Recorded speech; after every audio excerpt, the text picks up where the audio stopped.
Distinguished delegates, colleagues, and participants joining us online from across the globe, good morning, good afternoon, good evening. Thank you for attending today's session, Open Science for Future Generations, Equity, Access, and Local Knowledge, an official side event to the 2026 Multi-Stakeholder Forum on Science, Technology, and Innovation for the SDGs. My name is Megs Wacha, and I'm the Scholarly Communications Officer at the United Nations Dag Hammarskjöld Library of the Department of Global Communications. I am also your moderator for today.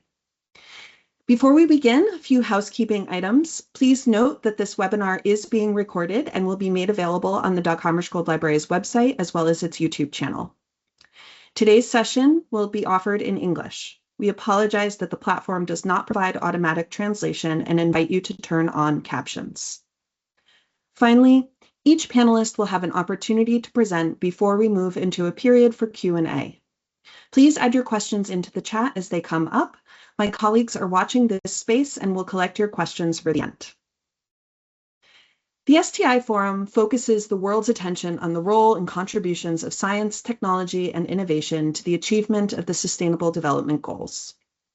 This year's theme, Transformative, Equitable, and Coordinated Science, Technology, and Innovation for the 2030 Agenda and a Sustainable Future for All, highlights the need for inclusive and collaborative approaches such as those advanced by Open Science. Open Science, which is not merely a set of principles and practices, but shared values, quality and integrity, collective benefit, equity and fairness, and diversity and inclusiveness. By promoting science that is more accessible, inclusive, and transparent, Open Science furthers the human right to participate in and benefit from science regardless of nationality, ethnicity, gender, language, discipline, socioeconomic background, funding basis, age, career stage, or any other grounds. However, the promise of Open Science is not yet fulfilled. Significant structural inequities persist, and the scholarly communication ecosystem is too often shaped by private interests instead of the public good. Just a few days ago, the theme for this year's Open Access Week was announced, the cost of knowledge. Words that ask us to consider how increasing consolidation and commercial control over knowledge comes at a significant cost, financial, environmental, human. These costs are neither shared nor experienced equally. Young scientists and researchers in the early stages of their career are disproportionately affected by persistent inequities, from limited access to job security, mobility, research infrastructure, and funding, to inadequate recognition for the work they do and findings they make. These are just some challenges experienced by early career researchers, or ECRs, a diverse group of scientists and scholars with a range of backgrounds and lived experiences. These are just some of the challenges that must be addressed. The Declaration on Future Generations, annexed to the Pact for the Future, adopted by world leaders in September 2024, affirms that the responsibility and ethical use of science, technology, and innovation must be guided by the principles of both equity and solidarity in order to foster an open, fair, and inclusive environment for scientific and technological development. It further recognizes young people as critical agents of positive change and commits to ensuring inclusive and equitable access to knowledge and information so future generations are equipped with the skills, critical thinking, and agency needed to shape a better world so that no one is left behind. We are incredibly fortunate to be joined by our esteemed panelists who will explore how open science policies and infrastructures can reduce systemic inequities and empower early career researchers as knowledge producers and full participants in the scientific enterprise. So thank you to each and every one of you for joining us today and for participating in this important conversation. I now have the privilege to introduce our first speaker, Rania Sabo.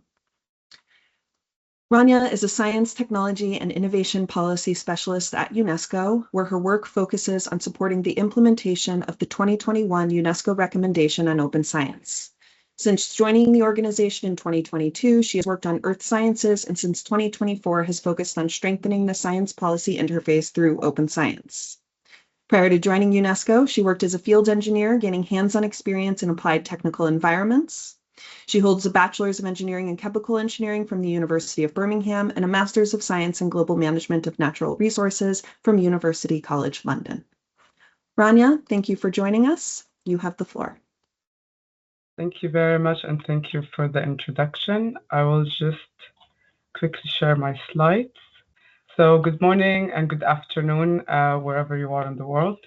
As Meg has kindly introduced me, my name is Rani Sabo, and I work at UNESCO Sciences sector on the implementation of the UNESCO recommendation on Open Science.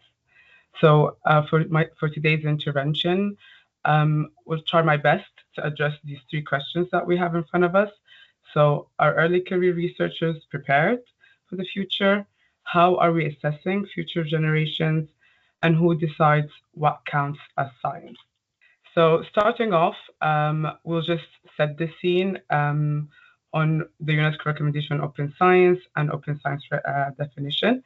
So in November 2021, at UNESCO's 41st General Conference, all 193 member states adopted the first international standard-setting instrument on open science. So this really was a significant statement of will, unanimous, global, and grounded in shared definition.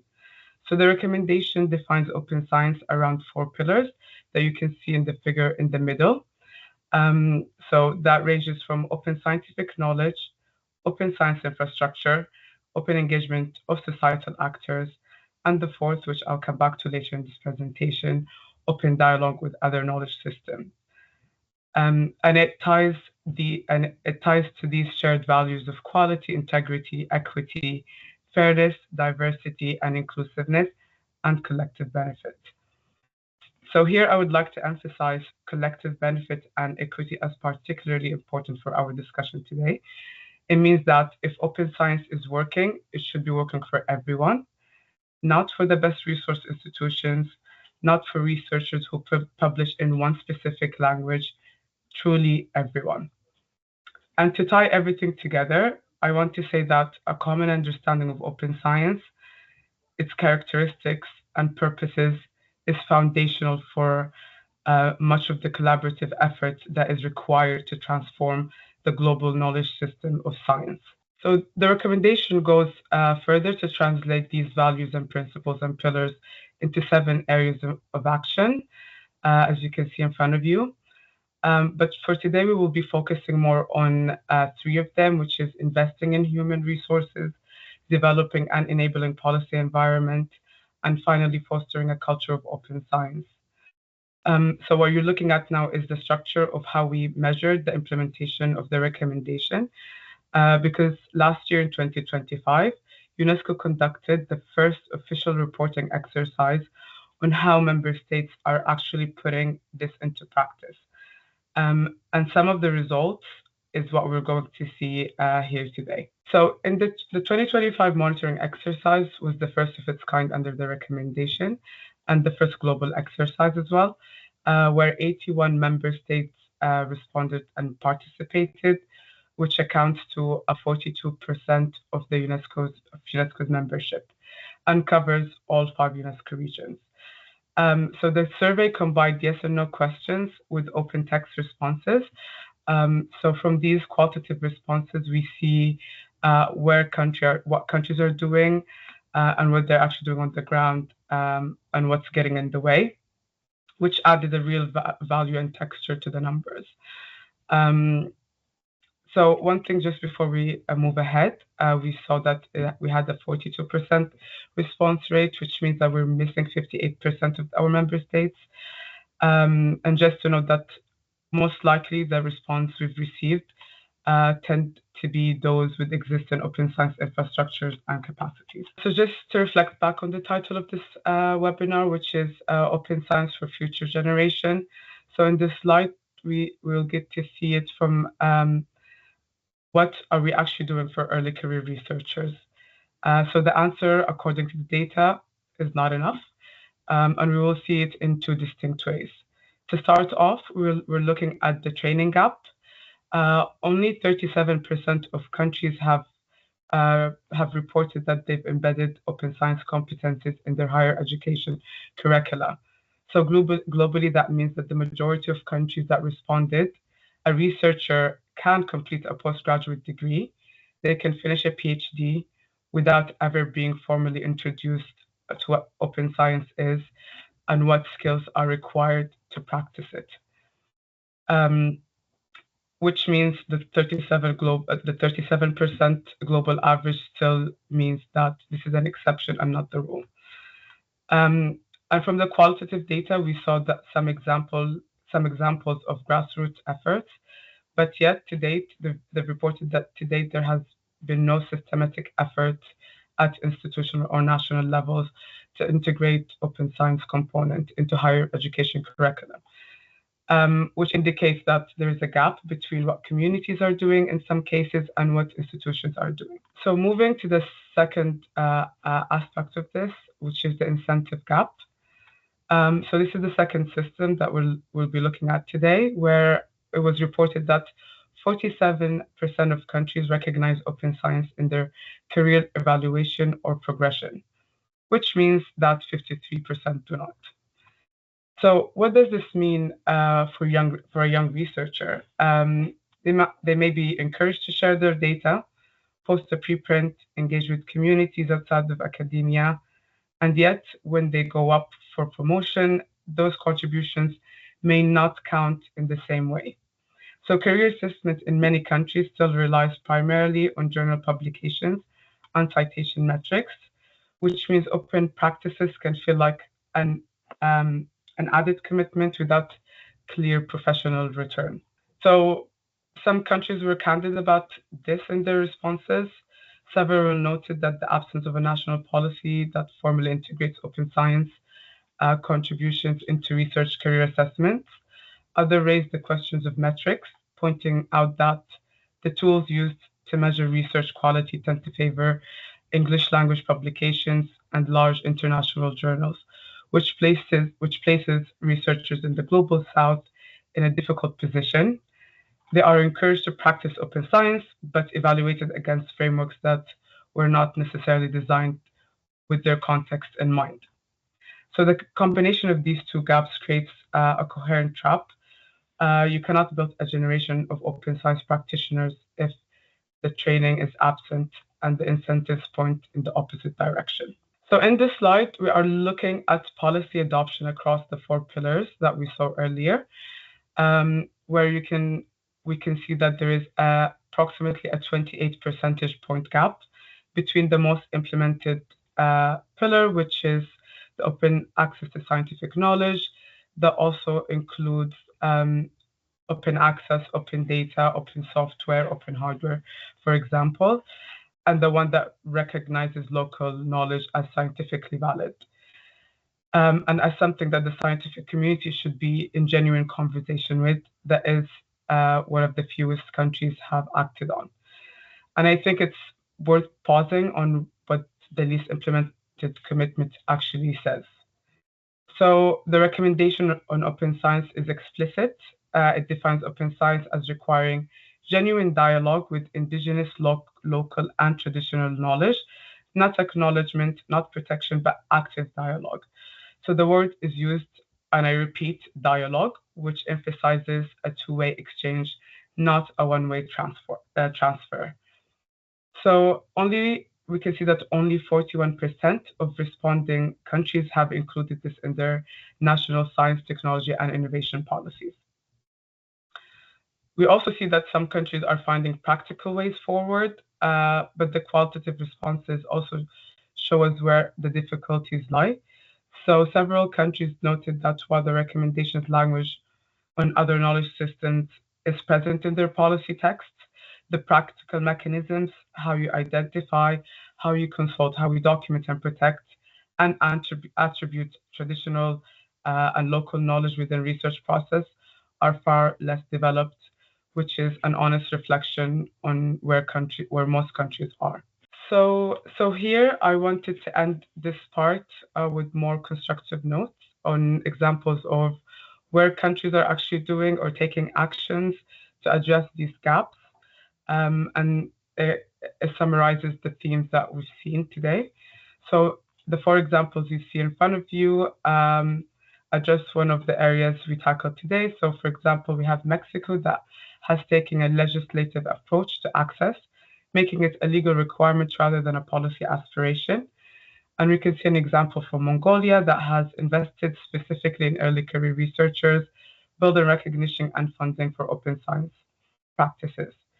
The Congo's example is a regional one through the African and Malagasy Council for Higher Education that includes 20 countries and it has formally written open science practices into how research careers are evaluated. And finally, the example from Argentina shows that dialogue with indigenous knowledge holders and local communities can look like when it's structured into national policy processes through consultative policy development approach. So I would like to emphasize that none of these solutions are complete, but they are real and they are documented approaches, and they show us that there is progress, although it's slow and even. However, there is progress. To summarize the structural barriers we've seen today, we further summarize them into four panels. So to start off with the training pipeline, 54% of countries have not embedded open science into their curricula.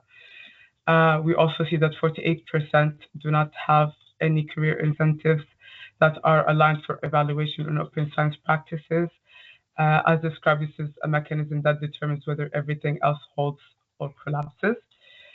Thirdly, we address funding for the first time today. So it was reported that 30% of countries have no dedicated funding mechanisms for open science at all. A further 12% are developing one. So open infrastructures, repository, cost-free publishing models all require sustained public investment. And for nearly a third of countries, that investment simply does not exist yet. And finally, I would like to emphasize the importance of monitoring, where 30% of countries have no national monitoring framework yet, and 33% reported developing one. That means for a significant share of countries we surveyed, we cannot actually tell whether open science is reaching the people it's supposed to reach. And if we cannot measure who benefits, we cannot correct course to ensure equity and access for future generations. And this is where UNESCO, or this exercise that we've done, that comes in handy. One key point that was pointed out or highlighted by many member states was that this exercise done by UNESCO for the first time actually allowed them to do their first mapping exercise of open science stakeholders on a national level. So that's the benefit of this exercise, one of the benefits of this exercise that we conducted last year. And before I close, I wanted to flag one thing that is coming from UNESCO later this year. So this data that I've showed you today is just a snapshot of what's coming later in July, 16th of July, which we'll be publishing the second edition of the Open Science Outlook that will include a comprehensive analysis that accompanies the monitoring data, drawing on everything that the 81 member states submitted. And you will have an opportunity to explore that. It will be launched during the Global Conference on the International Decade of Sciences for Sustainable Development, which will take place at UNESCO headquarters. And open science will be central to those conversations, and I encourage you to engage with us on this. And with that, I close. And I would just finally like to say that the recommendation is now over 4 years old. So the commitments are clear. The monitoring data shows real progress in many places, but it also shows us that progress is uneven.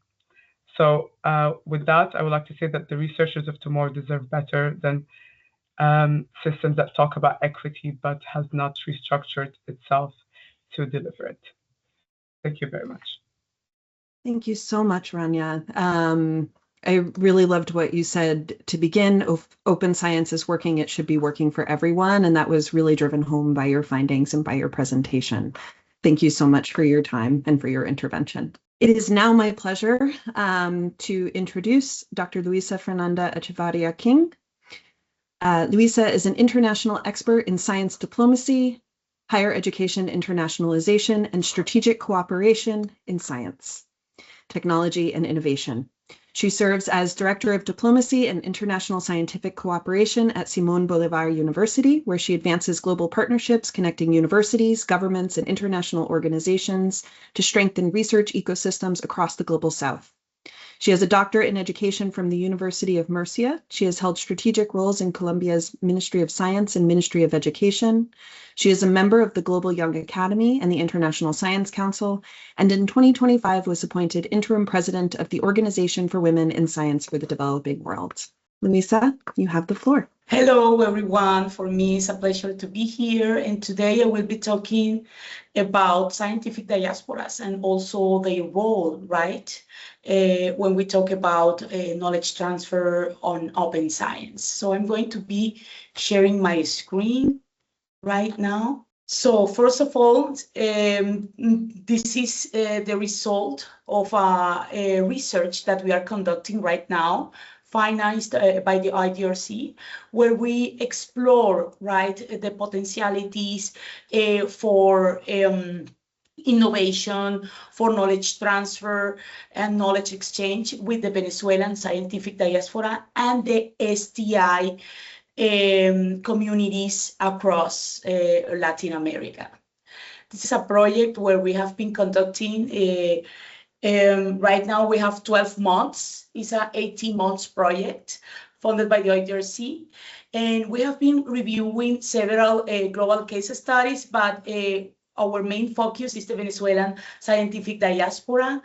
And what we plan with this is also to establish right policy. When we think about mobility, right, it is very important that we think about these three main areas that we consider when we talk about scientific diasporas, right?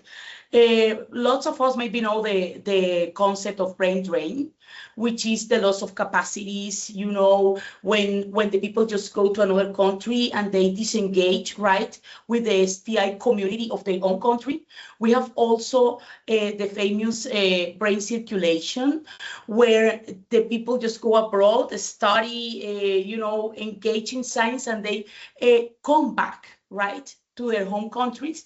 And we have also the brain linkage approach, which is, you know, right now the most stable approach, and where we just leverage the capacities, right, from both countries, right, from the home country and from the host country, in order to connect and establish long-lasting relationships in science.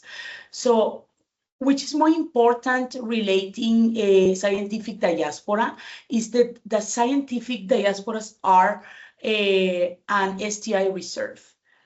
And this is very important, and this applies also for every country in the Global South. You see this data here is regarding Venezuela, but this is also very, very important for you when you are a researcher in the Global South, that you consider, right, what are my colleagues doing that are living abroad, that are studying abroad, that are working, you know, in labs abroad, right? Because these people, when we consider the brain linkage approach, are sometimes the bridge that we need to close the gaps between talent and resources that sometimes we don't have, but the host country do have, right? So, and in the survey that we conducted, we have seen that most of the researchers are willing to participate in science, technology, and innovation activities with Latin America. And they are really active seeking partners, right? Especially in research institutes and universities. Some of the focal points are health, environment, energy, and agriculture. So something that we consider, right, and something that we see with a lot of scientific diasporas, not only the Venezuelan scientific diaspora, is that, as we have seen, there is a high willingness to collaborate, right? But the relational capital is dispersed. That means the diaspora wants to collaborate, but sometimes they don't have, the people or the institutions in their home countries to collaborate. And this is something where we see that the solution where we are, pointing right now is the remote and transnational collaboration. And we see it as the most fast and viable and scalable path regarding scientific diasporas in the global south. Something which is also quite interesting when we face, scientific talent living abroad, is the lack of adapted funding, because sometimes we want to collaborate, right? We want to exchange, but we don't have, the funding for this. So there is an absence, right, of funds designed for hybrid or remote projects.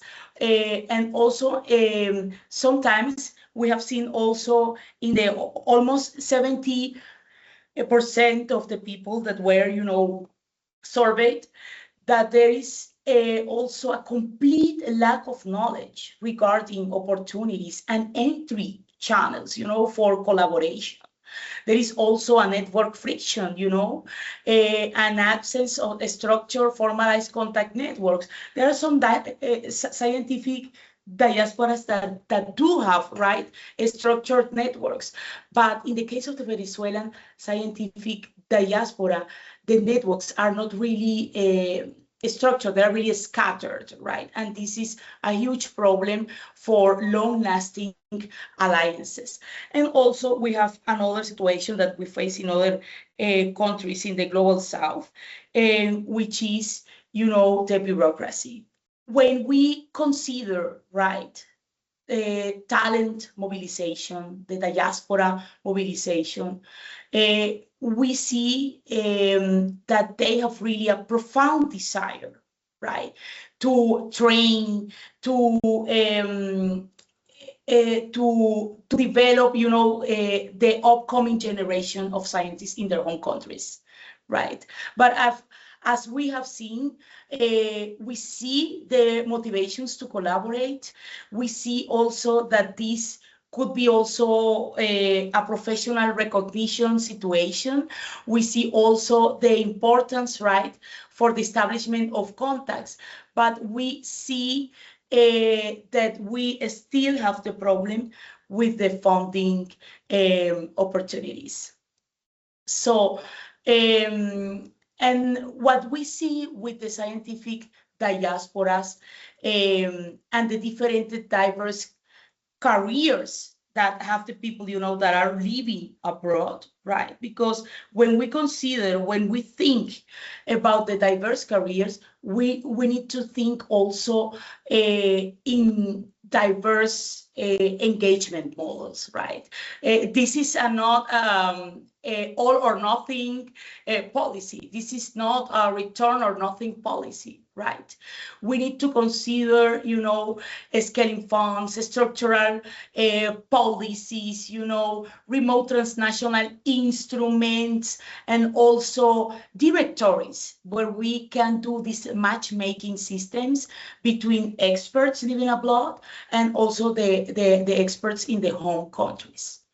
So when we think about cooperation governance, the governance for cooperation with the scientific diaspora, we think about three main areas, which is, we need to identify this available talent, to convert it into a network, to overcome this myth of the return and really foster transnational collaboration, and also, to consider this active infrastructure within the policy. And we see that the Venezuelan scientific diaspora is an open science actor. We have seen it because, as my colleague just has discussed, open science promotes this equitable access, to knowledge, collaboration, this inclusivity also, and this knowledge exchange within the communities. And the Venezuelan scientific diaspora operates as a knowledge broker. And this applies also for all scientific diasporas, especially in the global south, because they facilitate the circulation of knowledge across this institutionally uneven context, right? And when we consider, this distribution of networks, the diaspora researchers usually also contribute to reducing these asymmetries that we see in global scientific communities. So the diaspora not only participates in open science, but really actively enacts as an actor of transnational knowledge exchange. And what we have seen right now with our study is that the Venezuelan diaspora enables international research collaboration, the remote engagement with local institutions and also institutions across Latin America, mentorship and capacity building for early career researchers, joint publications and co-authorship practices, which really position the diaspora as a relational infrastructure, because we have to think on the diaspora not just as people. We need to think about the diaspora as really relational infrastructure from our countries in the global south, right, for knowledge exchange. So the diaspora is a key actor when we think about open science, because of the inclusion and the knowledge exchange that they foster, especially between diverse epistemic communities. So I am going to leave it up to that because of time, and I hope that we can have some time for the discussion on diaspora and open science. Thank you. Thank you so much for your intervention, Luisa, and for the incredible points that you brought forward. It is now my sincere honor to welcome Maria Rini Suleiman. Rini is a research data librarian at the National Research and Innovation Agency, BRIN, in Indonesia. Her work focuses on research data management and its role in supporting open science across the research and innovation ecosystem. As an open science advocate, she is actively involved in the international library and open science communities, including the IFLA Advisory Committee on Open Science and Scholarship, the Re3 Data Working Group, NISO Plus Scholar, and DataSite Ambassador initiatives. She also served as one of Indonesia's representatives for the UNESCO Recommendation on Open Science. Rini has received research grants on research accreditation from the British Academy and in open government data from the National Library of Indonesia, and is currently pursuing a PhD in information studies at University College London with a research focus on research data management. Rini, you have the floor. Okay, thank you so much, Max. Hi, good morning and afternoon, everyone. My name is Maria Rini Sulaiman, and you can call me Reni. I'd like to thank the United Nations Library and the UNESCO for inviting me to participate in the discussion today. And Mr. Hendra Subagio, our director at BRIN Indonesia, helped with the preparation of this presentation as well. Today, I will speak from a very practical angle on how open science may enable more equitable research ecosystem in the global south, using Indonesia and BRIN as examples. To set the scene, let me tell you a little bit about myself. I'm a data librarian, an advocate for open science, and a researcher working on a PhD in RDM in open science. I like to think of myself as my own data champion. Therefore, I do my best to incorporate proper research data management and open science principles into my own projects. And a little bit about my home institutions. Our Indonesia's National Research and Innovation Agency, or BRIN, we work as an open platform that brings together people, infrastructure, and networks. It connects academics and industry, so research can move faster from ideas to real solutions, while still staying open, collaborative, and aligned with open science. And when we talk about open science, it is not just about opening papers, right? It is about making research visible, building the right infrastructure, recognizing different kinds of contribution, and being accountable to the communities whose knowledge makes science possible. In Indonesia and across countries, that means aligning the policy, platforms, people, and incentives so early career researchers, local institutions, and community knowledge are not left behind. UNESCO recommendation, like has mentioned by Rania, gives us a useful global language, but in the global south, especially, however, the question of who, what, and whose resource still needs to be asked. Well, you can feel free to express your thoughts in the chat in your opinion regarding the word of open science. What comes first to mind when you hear that term? Is it access, trust, speed, equity, or community?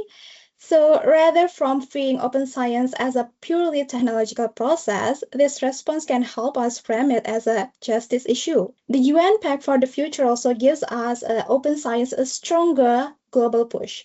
It gives libraries a global mission, but the real work starts locally by helping governments shape policy, giving people digital skills, keeping knowledge accessible, supporting open data, and making sure that diverse information sources survive. In the end, libraries become the bridge between global commitments and everyday change in communities, universities, and public institutions. We, of course, understand that open science should not only make research open, it should make it fair. Too often, researchers face paywalls, language bias, and systems that favor more system-advanced institutions. At the same time, many communities still lack access to labs, data repositories, and computing power, and local or indigenous knowledge is often ignored or used without fair credit, and that is why equity must be built into open science from the start. In Indonesia, open access is no longer something unusual. It has become part of our publishing culture. Many journals are already open, and many allow authors to keep rights or share their work through Creative Commons. But that is exactly why right retention still matters. It protects the author's ability to reuse, archive, and circulate their own research after publications instead of losing control once a paper is accepted. And for early career researchers, this matters a lot. Open access can level the playing field through open journal system, the system that we use the most in Indonesia, and SINTA, our Indonesian National Research Index and Accreditation, and also platforms like DOIJ, a directory of open access journals. Researchers who may not have expensive subscription or global networks can still publish and be discovered. And in Indonesia, the scale is already impressive, like thousands of journals, hundreds of thousands of authors, Indonesian authors records, and our growing research data ecosystem. But openness is not only about quantity. We also need quality, like clear metadata, editorial accountability, and sustainable no-fee publishing models. So the real question is not just is it open, but it should be like, is it fair, feasible, and sustainable for the next generation of researchers? And of course, open science is not something people just do automatically. It has to be learned and supported. At BRIN, Indonesia, nearly 20,000 people have been reached through our talent management programs, like scouting, internship, training, mobility, certification, and awards. And that matters because early career researchers often do a lot of invisible work, like cleaning data, writing documentation, coordinating with communities, and preparing files that make research usable for others. And if we want to open science to last, we cannot treat this as extra work done in the background. We need to train for these skills, and we need to value value them in hiring, promotion, and also career assessment. Indonesia, of course, did not build open science overnight. It started since year 2010 with open access journals and digitization, then grew through SINTA, RIN, our National Scientific Repository, and the 2019 law that made any scientific output deposited as part of the system for publicly funded work. So BRIN Indonesia then became the place where policy, infrastructure, funding, and research meet. So open science in Indonesia is not just a policy on paper, it is a system being built step by step. And RIN, our National Scientific Repository, is where open science becomes real. Researchers upload a data set and suddenly it's no longer hidden in a laptop or a project folder.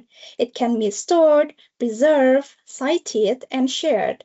With thousands of data sets and files, RIN, our National Scientific Repository, is helping Indonesian research become feasible and reusable. And for early career researchers, a digital object identifier on dataset can turn invisible labor into a recognized output. And for Indonesia, it means evidence is easier to find, trust, and build on because the metadata, licenses, and provenance are all clearer. And imagine a young researcher who has the idea, the data, and the motivation, but no clear way to reach a lab or advanced facility. So that is where ELSA, our e-science service, changes the story. So it is part of our open infrastructure. It gives researchers one digital gateway to find labs, equipment, testing services, and even HPC support. And in BRIN, hundreds of services are now feasible and bookable for the public through the system. And the transactions have grown from about 11,000 in 21 to around 58,000 in 25. And for early career researchers, that means less dependence on informal networks and more equal access to the tools they need to do serious science. And one more thing, open infrastructure should not stop at one institution or one country. Through regional partnership, like BRIN with STAPI, KISTI, with Korean government in general, ASEAN or Southeast Asia is beginning to imagine shared system for procurement, equipment feasibility, and high-performance computing. So the ASEAN HPC project is still ongoing, but the idea is powerful, which can help researchers work on local language corpora, satellite data, and regional problems together. And the key issue here is the governance. Who gets access, what support that they receive, and how the benefits come back to local researchers and communities. So if it's done well, regional infrastructure can strengthen local research capacity and reduce brain drain by making it possible to stay, collaborate, and grow regionally. Lastly, open science must also protect local knowledge. In Indonesia, that means documenting language, cultural expression, ecological practices, and traditional knowledge without stripping communities of control. For instance, the local knowledge acquisition program that BRIN initiated in order to document the local knowledge through publication and audiovisual with incentives, this can help. But openness has to be ethical via care principles, which means some knowledge should be shared, some protected, and all governed with consent, recognition, and fair benefit sharing. So let me close with 3 simple takeaways. First, we must count what truly matters: dataset, software, peer review, community work, and local language outputs. Second, we need to share infrastructure fairly by investing not just in platforms, but also in people, governance, and training. Third, we should open with accountability so local knowledge is co-produced with consent, context, attribution, and benefit sharing. In the end, open science should not only make our research feasible, it should make the knowledge system more fair for our researchers, communities, and hopefully future generations. Thank you. I look forward to the discussion. Thank you so much, Rennie, for your insightful presentation. It is now my pleasure to introduce introduce Dr. Batul Almarzouk. Batul is an AI Metascience Fellow at the Edinburgh Parallel Computing Centre, University of Edinburgh, where she explores how AI is shaping disruptive science and influencing scientific norms in research on complex, wicked problems. She previously worked as research project manager for the AI for Multiple Long-Term Conditions Research Support Facility at the Alan Turing Institute and as a data service manager for the Imagery Smart Data Service, part of the Smart Data Research UK program funded by the ESRC, which focuses on improving the usability of satellite imagery for public health, urban planning, and policy. Batul's interests are grounded in open science with a focus on plural approaches to knowledge production and more equitable research systems. She is particularly interested in how alternative knowledge infrastructures can support intellectual and economic solidarity across global contexts. Batul founded the Open Science Community Saudi Arabia and served as a subject matter expert for NASA's Transform to Open Science program. She presently serves as a jury member for the Einstein Foundation Award for Promoting Quality in Research. Batul, you have the floor. Thank you so much, Megs and Ariel, for the invitation. So the open science movement has been very, very effective in many of the changes that we see today.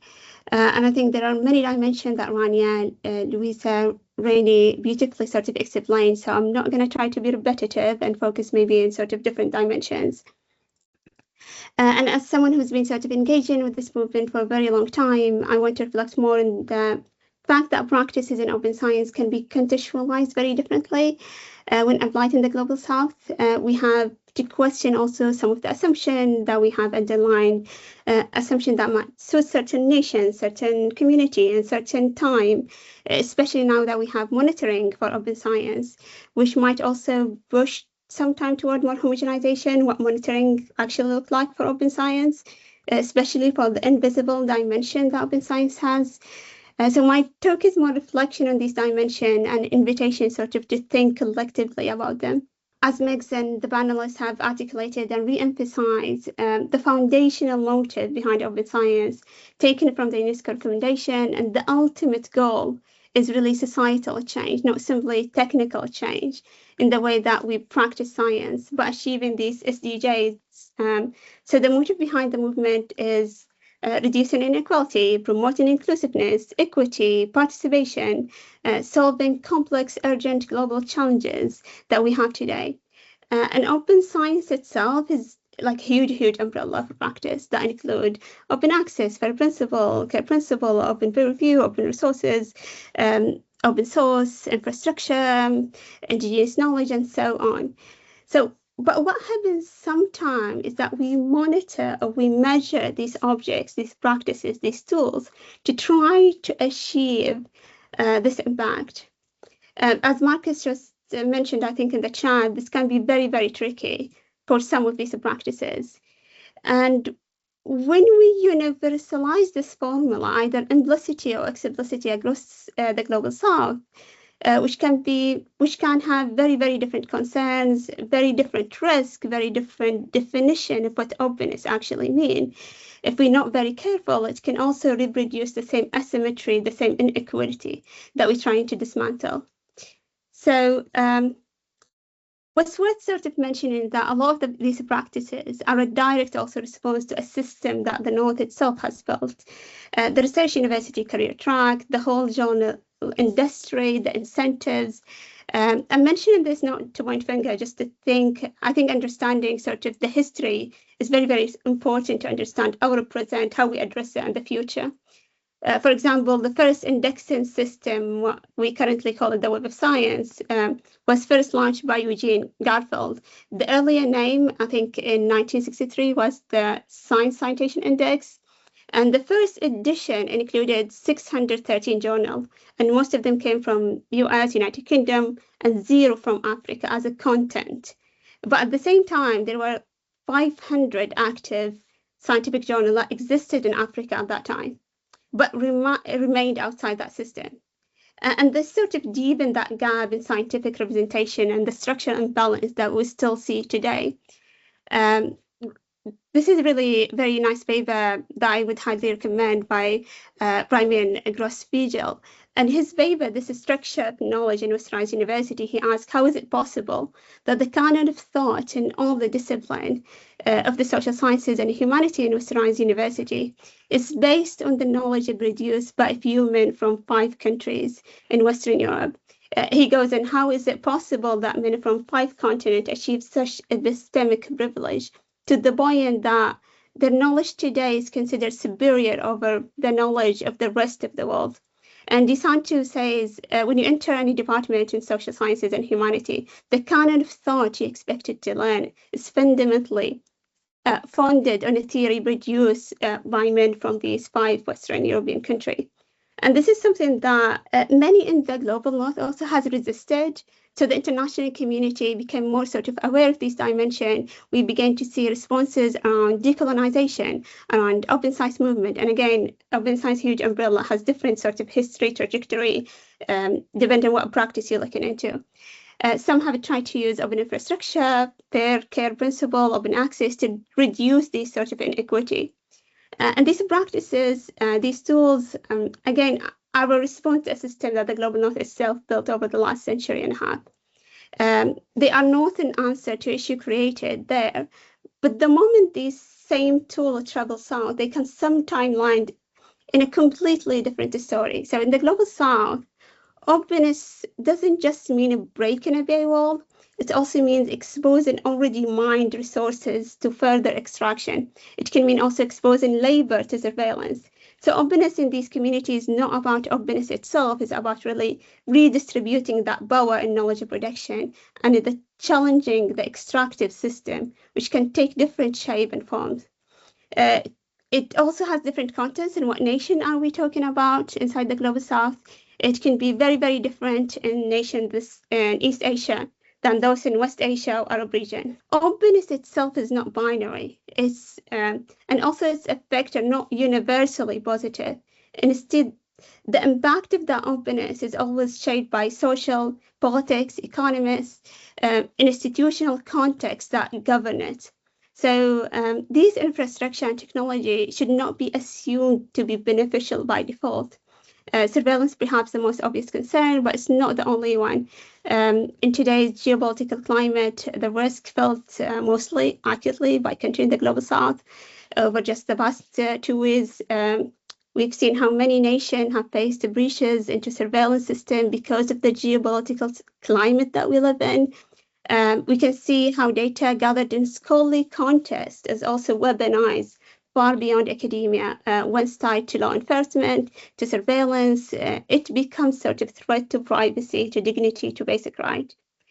This is a book that I highly recommend. It's called Data Cartel, written by Sarah Lamdan. It documents how these companies use their repository not just to share science, but also build detailed profile of authors, readers.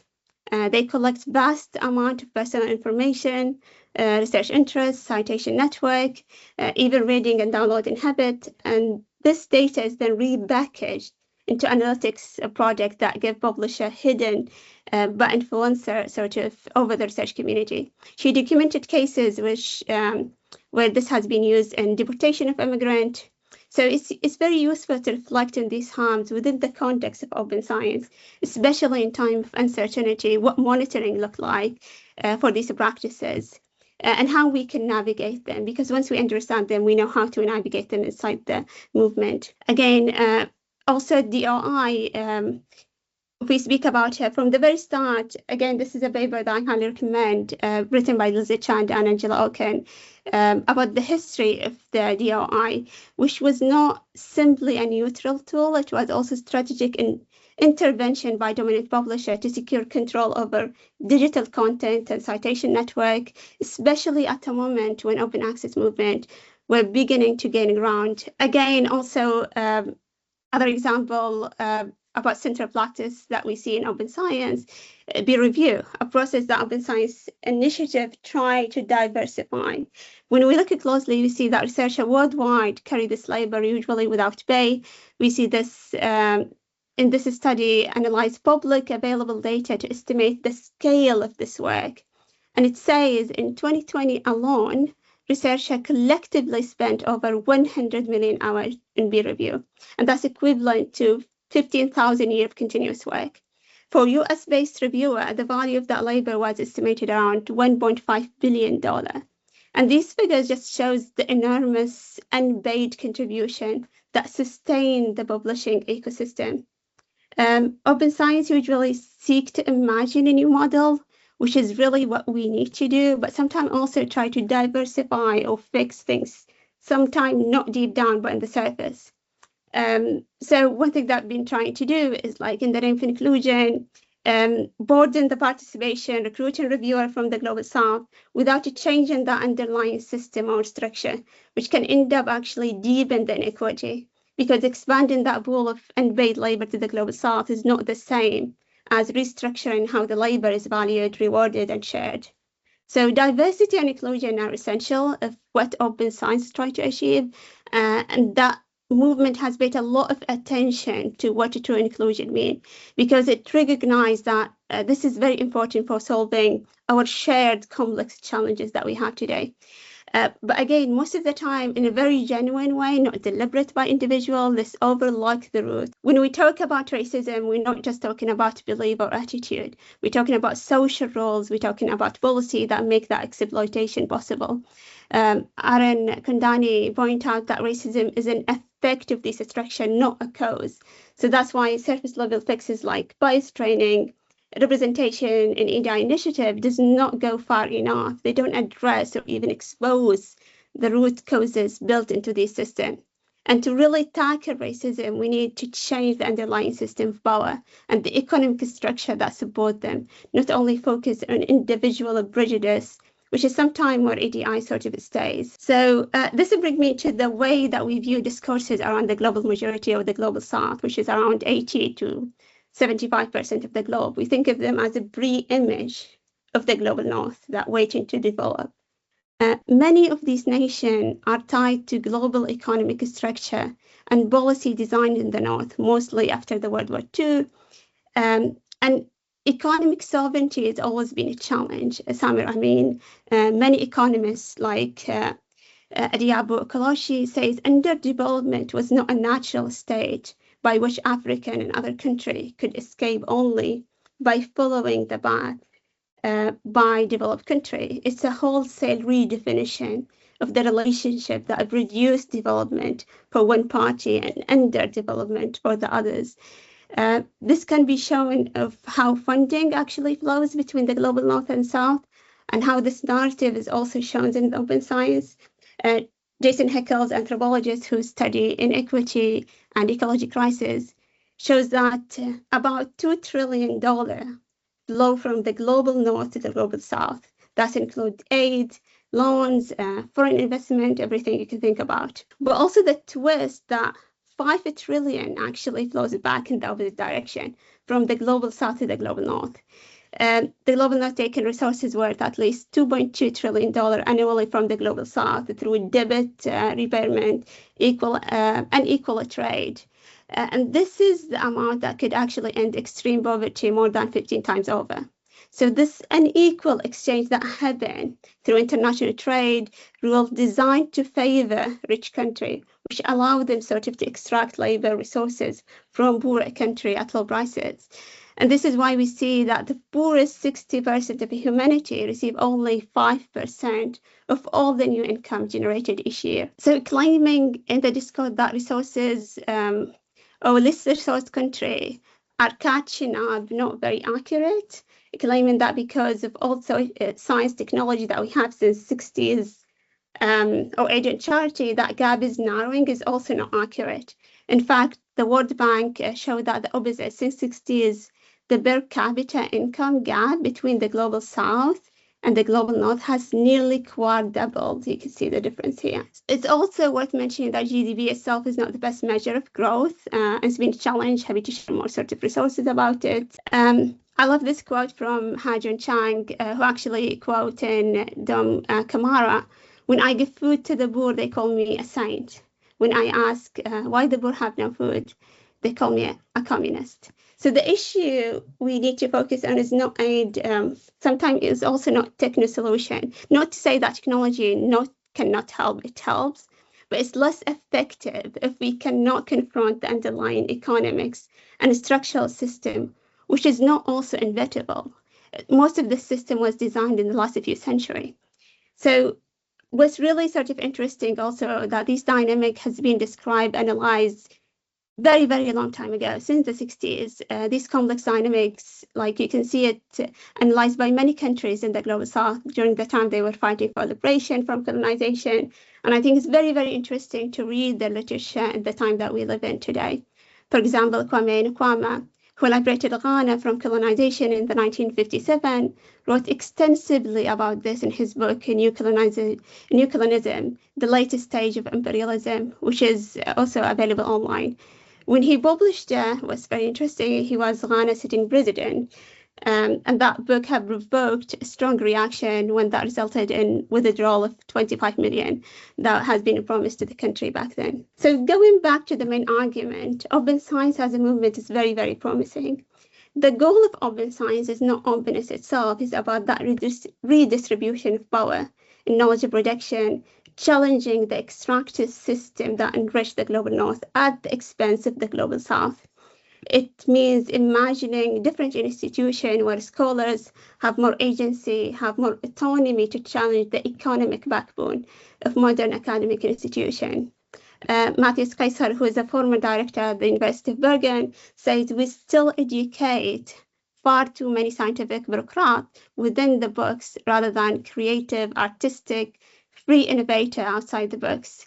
And he reminds us also that technocracy is not always the answer. Our current economic system is not inevitable. It was not always this way. If you look at the history of academia, of knowledge production, across institutions, the system developed over, the system that we have today developed over last 200 years, but civilization, humankind, existed at least 4,000 years ago. Knowledge system, civilization, not centralized in one place. We have had civilization across the global south, in Persia and Turkey, in India and China, and Latin America, everywhere. They all had institutions, each in different shape. For example, in the Arab world, there were institutions like Beit al-Hikmah in Baghdad, where knowledge was contested, but it wasn't conditional. Institution was not, you don't need as affiliation to produce knowledge. And these thinkers who had more autonomy also produced intellectuals like Al-Khwarizmi, who invented algebra, algorithm, Jabir bin Hayyan, who is considered the father of chemistry, Ibn Sina, who wrote the canon of medicine used for centuries, Ibn al-Haytham, who founded the scientific method of experimentation. And also progress and growth, culturally specific concept. They mean different things in different spaces. Jamiat al-Qarawiyyin of Qarawiyyin University, which was founded in 800s, in Morocco by a woman, Fatima al-Fahriya, is recognized by UNESCO as the oldest existing operating educational institution in the world. And it's so important to reflect that knowledge was created, disseminated in different forms. It wasn't always papers and journals. So when we look today at this map created by Liu Chan in the 2000, it shows whose knowledge really counts. You can see that there's some countries, some regions like Africa, Arab region does not even exist in the map. When you look at the distribution of papers, their research, their language, their knowledge, they're not a thing. So power dynamic really a key factor when we try to understand the invisible barrier and whose knowledge really counts.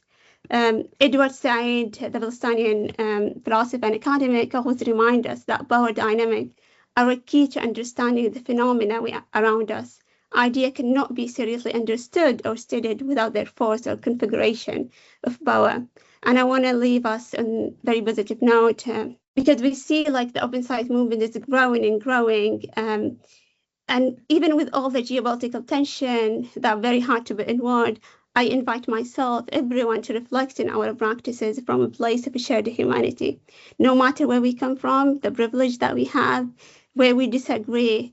I want to end with this quote by Atal Gawande. We look for frictionless technological solution, but people talking to people is still the way that norms and standards change. And what we're trying to do today in this forum is contesting different definition of what open science is, what progress means, bringing people who disagree together this is what change norms, this is what creates societal change in the long run. And thank you so much. I will share the slide later, and I will share also the resources that I mentioned in the chat. Thank you so much. Thank you, Batul. Thank you for an incredibly rich presentation and the critical reminder that open practice should never reinforce the problems that it aims to solve. I see that we are almost at our time, but I would be remiss if we did not ask at least one question of this incredible panel. So I'm going to take moderator's privilege, and if that's all right, I'm going to extend us by a few minutes. Okay, so one of the things that I really was just a common thread and reinforced through each of your presentations was the criticalness of equity, of justice, of solidarity. And so to have you all here today, I do want to ask, if you were to recommend an action to the open science community in order to move forward in a way that centers equity and solidarity, right? What would that be? Well, if I may start. Yes, So my recommendation is simple, based on my presentations that I have shown to you. So we can try to co-design open science with the communities and region most affected and fund their leadership. Too often, openness is designed far away from the people whose knowledge is being used. If we invest in local governance, public infrastructure, and also more care-based safeguards for local and indigenous knowledge, then openness becomes a shared benefit rather than extractions. So the equity and solidarity start when communities have the real power over what is opened, protected, and also shared. And so that return to humanity and to people. Thank you. I also just wanted to point that out. We just need to look at the people more, and also our communities and our research communities that live abroad.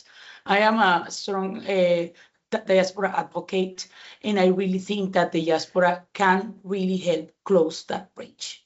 That will be my comment on that. Thank you. Batul, Rania, is there anything that you would add?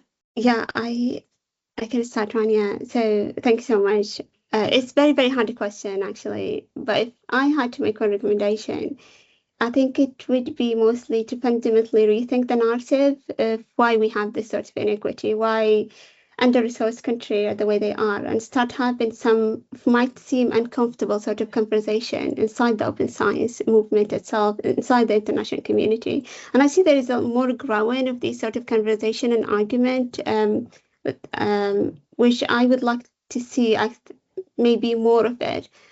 One thing that I've seen in the open science sort of policy is there's a lot of sort of tied to the open science or justified through GDP growth sort of discourse. And again, when we think about GDP, how does it align with open science? How does it align with the ecological crisis that we live in? How some of these sort of discourses are contradictory? How we can examine the socioeconomic architecture for the open science movement. I think we need more of these kind of interrogation of why this structure we claim to reform keep reproducing the same very inequality that something like the Declaration of Future Generation we say should sort of dismantle. Yeah, that's me. Thank you. I will just say briefly, I will take it back to the policy level. Obviously, people should be the center of all policies. But what I would recommend to the community is to engage at different levels when you're working, and from regional, locally, community to internationally. So yeah, we need your voices, we need your work, it all has to be heard. Peer learning, that's also, there's power to that. So we need each other. So I think that's the way forward, for sure. We need each other. I think that's a really beautiful note to end on. So there is a rich discussion happening in the chat right now, one I'm eager to enter into at some point. So we will collect all of the questions and we will share them with the panelists. I wish to thank UNESCO as our co-organizer in today's side event. I wish to thank each of our panelists once again, and of course, all of our participants for joining us. Our slides and the recording will be made available on the Dag Hammarskjöld Library website. And we look forward to seeing you at future events. So thank you again for joining us today.